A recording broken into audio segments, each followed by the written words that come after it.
You got a new system that we are being told will be tied to gold by 40%, and that will be the unit currency. And I suggest everyone even just go to the website, the unit website, and read their white paper.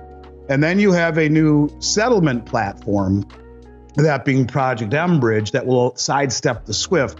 So the unit is the settlement currency. Project MBridge is the vehicle where each country can trade their own autonomous central bank currencies, having their own monetary policy, and yet settling in a common reserve currency. All of this points to lack of ownership in treasuries and accumulation in physical gold. If you read the white paper on the unit, it allows for each country to hold their gold in their own sovereignty, in their own borders, and have it audited, independently audited. This is why they're all bringing it home, because you can hold your gold according to the this new currency settlement, the unit, in your own borders, right?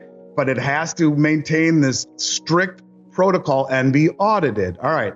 So all of these countries accumulating gold, at the same time, they know what's coming, so they're accumulating wicked amounts of debt, right?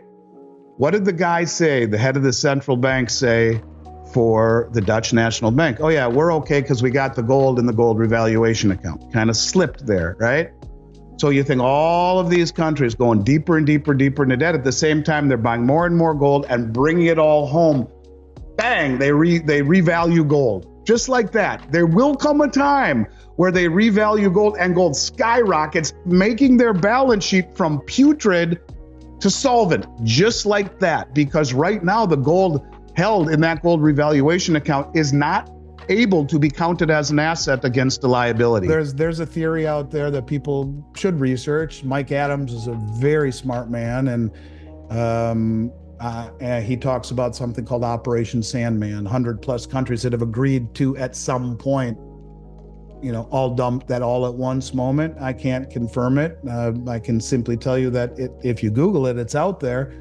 Where at some point, when the critical mass has been reached in every area, that they do dump dollars at that one moment. They do dump treasuries, and we're probably a long ways away from it, but this is the beginning of a new system, and at least the challenge to the old system. Look, so Saudi Arabia, as far as I'm concerned, has, through their actions more than anything, shown that they are choosing sides. And as far as I'm concerned, they are members of the BRICS. They are members of the Shanghai Cooperation Organization. They are members of the Belt Road Initiative and the New Development Bank. And they have made it very clear that they will sell oil for whatever currency they want.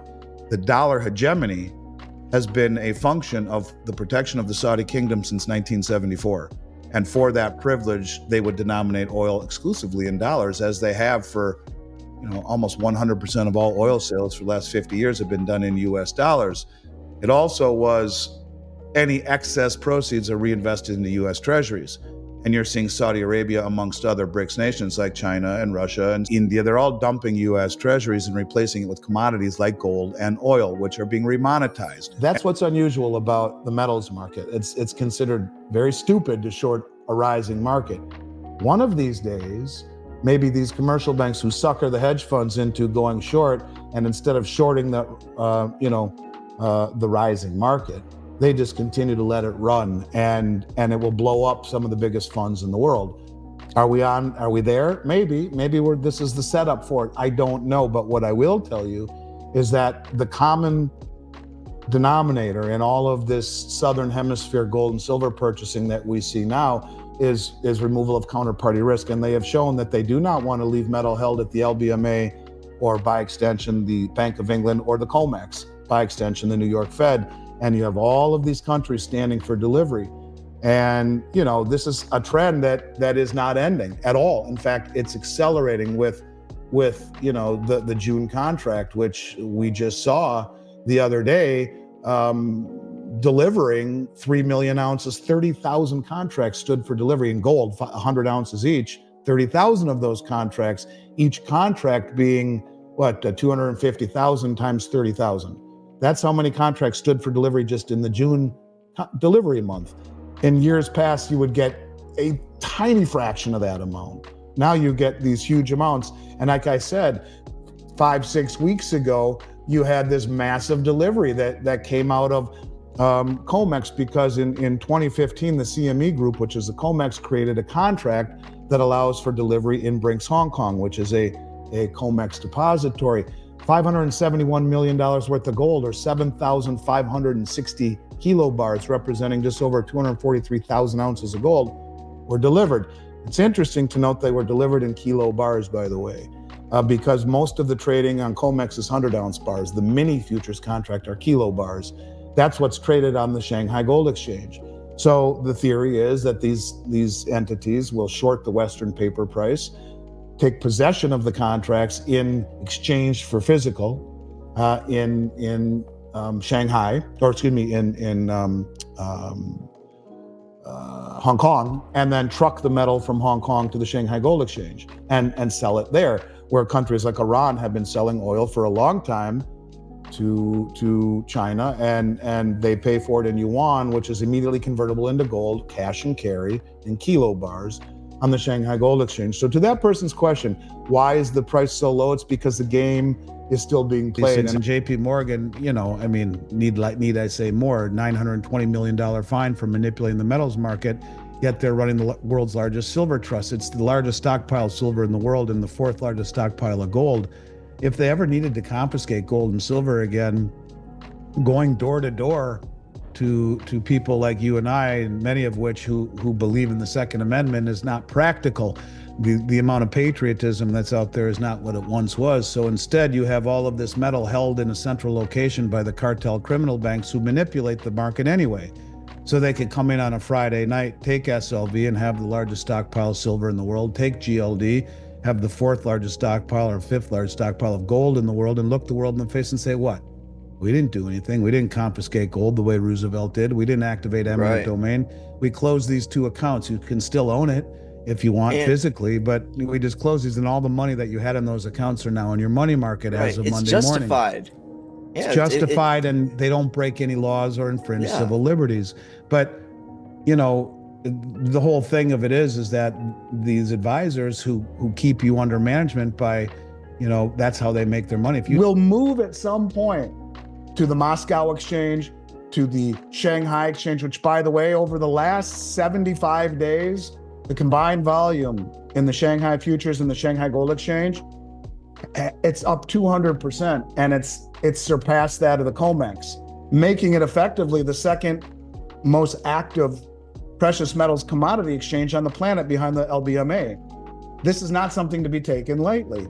And so you are seeing, I think it will be a drive when this is finally exposed. They already know it. They just haven't exposed it publicly yet because they're using it to drain the exchanges. But when it is exposed, you'll see the market in Dubai, the metals market in Dubai, in Shanghai, in Moscow, in other parts of the world will take over for what is the rehypothecated, in essence, fractionally reserved Ponzi scheme of the COMEX and the LBMA. So we're not there yet, John, but we're on a pathway to getting there, if you ask me. Our military is now at its smallest size since 1940. And, when you talk about trying to get people in, evidently they've abandoned their fitness standards for joining. And, they're even offering many of these illegal immigrants in exchange for joining the military, U.S. citizenship. And I think, it says 77% of young people in America do not meet the basic standards to join the military, whether physical, mental, or moral reasons. And you look at what's happening, in college campuses, if kids are even can afford going to college, you end up with all these kids that are filled with hatred for the country. And so much so you get the supreme leader of Iran saying that to the American students, you are currently part of the resistance front and waged an honorable battle despite the relentless pressure of your government. And then you look at, people, patriotic Americans who have been in the military that are now they're extremists, right? And which is disgusting.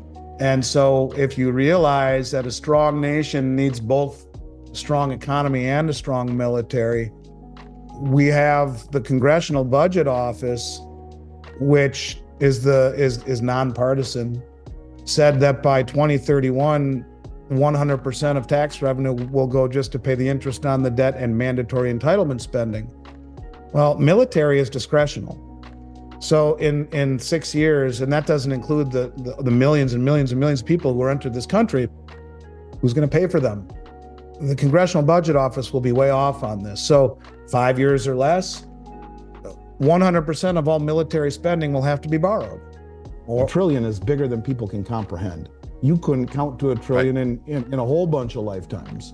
And if you made a machine that just printed dollar bills every second, 1, 2, 3, 4, without stopping to reload paper or change ink, it would take you 31,000 plus years to get to a trillion. And so this is something that I don't think people understand. A $35 trillion debt's bad enough, but how about 99 trillion underfunding in Medicare Part B? 22 trillion underfunding in Medicare Part D, 77 trillion underfunding in Social Security, in essence, all IOUs.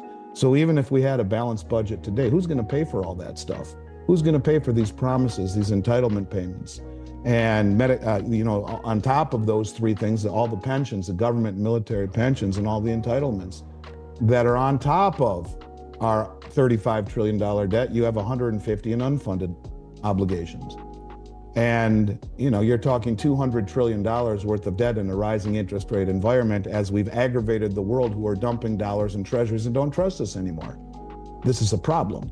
This is why presentation I'll be giving in 2 weeks in down here in Boca at Rick Rule's conference is more or less titled, "Is it too stupid to be stupid?" It's as far as the 401k, if any of you own a 401k but don't work for that employer anymore, regardless of the fact if you're going to buy metals with it, get the hell out and open up a self-directed IRA so you can self-direct and not be inside of a 401k that is very restrictive and prohibitive. Within a self-directed IRA, you can buy physical metal. And I guess to your point, you'd have to make up your mind for yourself. Is it worth it to take that deduction and the little bit of matching, hopefully, that they're doing for you? If they're not matching you, then I wouldn't even do it anymore. And I would just open up a self-directed IRA and start funding it yourself and buying gold inside of it. But we are at one of these points in time where you have to do things very much alone, because the financial advisors you would talk to say, you're freaking an idiot. What are you talking about? Selling it because you're afraid of what? That'll never happen. And that's the thing, is that you have to, it's a lonely existence having these feelings. The money managers will think you're an idiot, but you probably know more than they do, because a lot of these people know more and more about less and less until they know everything about nothing. They're looking through a peephole at the world rather than seeing it for what it is. And that's largely due to the fact that our media doesn't do anything to alert the people to what's happening. So